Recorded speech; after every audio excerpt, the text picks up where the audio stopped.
Want to switch from game chat to party chat in Fortnite?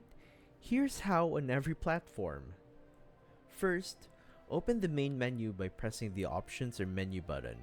That's Start on Xbox, Options on PS4, Plus on Switch, or Escape on PC. Now go to the voice chat section. On console, it's the speaker icon. On PC or mobile, it's in the sidebar or settings. Just take a look at this microphone icon right here. From here, toggle the voice channel to party instead of game. This puts you in a chat with your squad and not randoms. You can do this as well for changing the voice chat from everybody to friends only or friends and teammates.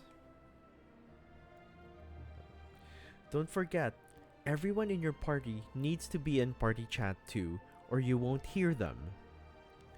Still no sound? Make sure voice chat is turned on in settings, and check your mic permissions. And that's it. You're now chatting only with your party, across any platform you're on.